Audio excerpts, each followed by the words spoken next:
Sahabat, dunia sedang memanas lagi. Kali ini bukan Ukraina, bukan Timur Tengah, tapi Asia Tenggara. Tepatnya di perbatasan Thailand dan Kamboja. Ledakan terjadi, roket beterbangan jet tempur F-16 milik Thailand membombardir wilayah Kamboja. Ini bukan latihan militer, ini perang sungguhan. Pertanyaannya, kenapa bisa meledak seperti ini? Siapa yang mulai? Dan yang lebih penting, siapa yang untung, siapa yang rugi? Dari informasi yang kita dapat, perang pecah karena peluru artileri dan drone milik Kamboja tiba-tiba menyerang pos militer Thailand. Thailand langsung membalas dan kita tahu Thailand bukan negara yang bisa diremehkan. Jet F-16 pasukan elit dan sistem radar mereka bergerak cepat. Tapi tunggu dulu, ini bukan sekadar salah paham militer. Ada perang dingin diplomatik yang sudah mendidih lama dan hari ini meledak jadi konflik terbuka. Kita bahas akarnya. Ini soal wilayah sengketa yang sudah puluhan tahun diperebutkan, wilayah yang penuh tambang, jalur logistik, bahkan potensi energi. Tapi apakah hanya itu? Tidak, ini juga soal ego politik. PM Thailand diskors karena skandal telepon dengan mantan PM Kamboja Hun Sen. Kamboja merasa dihina dan Thailand merasa dikhianati. Akibatnya, hubungan diplomatik putus, ekonomi diblokade, dan militer mulai bergerak.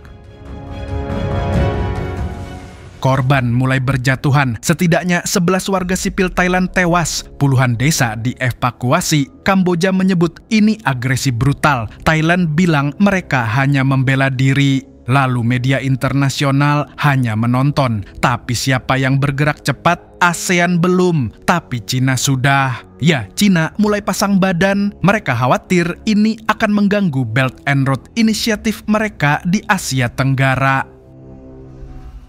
Sekarang pertanyaannya, apa dampaknya buat Indonesia? Jawabannya besar sekali. Kita negara yang berada tepat di tengah-tengah geopolitik Asia Tenggara. Kalau perang ini meluas, bukan tidak mungkin kita akan ikut terdampak, baik secara ekonomi, keamanan regional, bahkan migrasi pengungsi. Apalagi banyak pekerja migran Indonesia ada di Thailand dan Kamboja. Kita tidak bisa cuma diam. Yang lebih mengerikan adalah kalau negara-negara besar mulai masuk campur.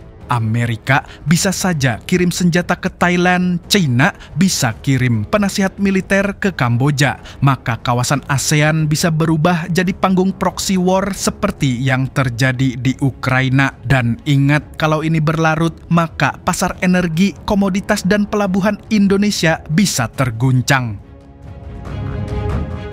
Maka ini waktunya Indonesia untuk bergerak cepat, jangan hanya jadi penonton. Indonesia sebagai motor utama ASEAN harus memanggil sidang darurat. Kita bukan cuma negara besar, kita pemimpin kawasan. Kalau Indonesia diam, maka perang ini akan menyebar dan Asia Tenggara bisa hancur lebur hanya karena ego dua elit politik yang gagal mengendalikan emosi. Saatnya kita bicara, saatnya Indonesia bertindak. Peace.